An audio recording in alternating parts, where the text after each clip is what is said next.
দিদার রান্নাঘরে সবাইকে স্বাগত। আশা করি বন্ধুরা সবাই ভালো আছেন।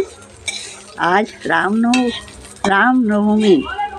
রামনবমীতে অন্ন খেতে নেই, বছরে 4 দিন কিন্তু অন্ন খেতে নেই।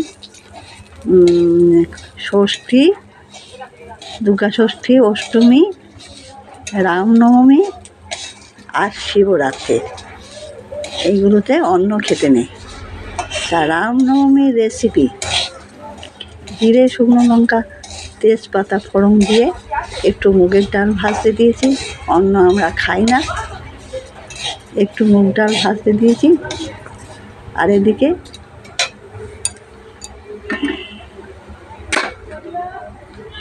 একটু ডালিয়া ধুয়ে নিয়েছি।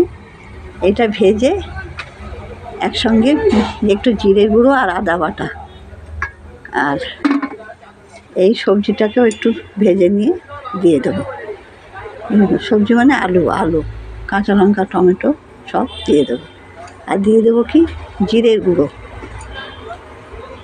দিয়ে দেবো, আদা বাটা দিয়ে দেবো, লাস্টে ঘি। যেমন খিচুড়ি রান্না হয় ঠিক তেমনভাবে ডালিয়া।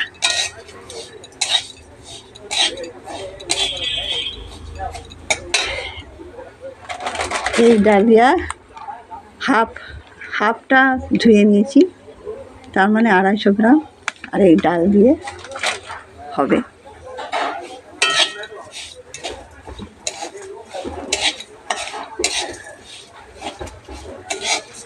ডালটা ভাজা হয়ে গেলে আলুটা একটু ভেজে, আদাটা এখনো ঘষা হয়নি, আদাটা একটু ঘষে নেব, নিয়ে হবে ডালিয়া।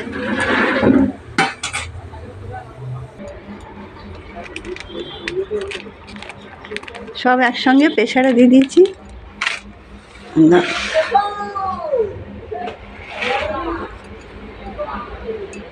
দিয়ে দিচ্ছি জিরের গুঁড়ো,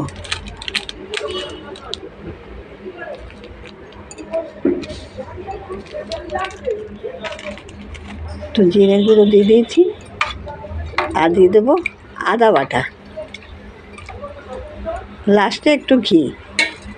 একসঙ্গে প্রেসারে তাড়াতাড়ি হয়ে যাবে ডালিয়া।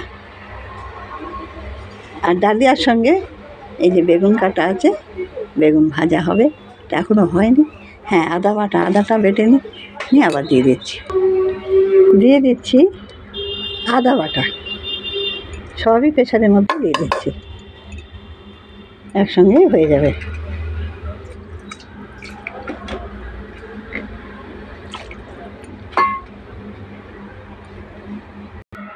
আদা বাটা দিয়ে দিয়েছি। এবারে নুন, আর এধারে একটুখানি চিনি, সামান্য একটু চিনিটা দিলেও হয়, না দিলেও হয়।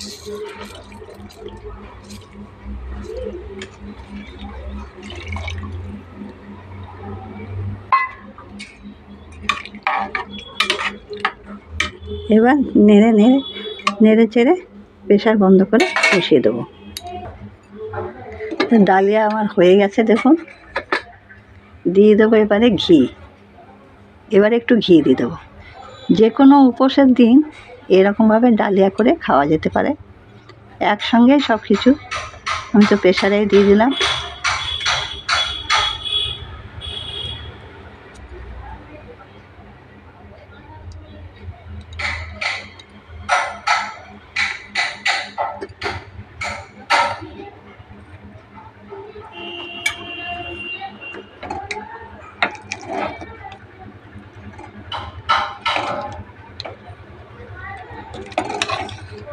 এইভাবে আলু, টমেটো, কাঁচা লঙ্কা, আদা বাটা, জিরের গুঁড়ো, একটু ঘি, একটু নুন মিষ্টি, ভালোই লাগবে খেতে। হয়ে গেল ডালিয়া, খুব তাড়াতাড়ি হয়ে গেল প্রেসারে। আর এদিকে হয়ে গেছে দেখুন বেগুন ভাজাটাও আমার হয়ে গেছে।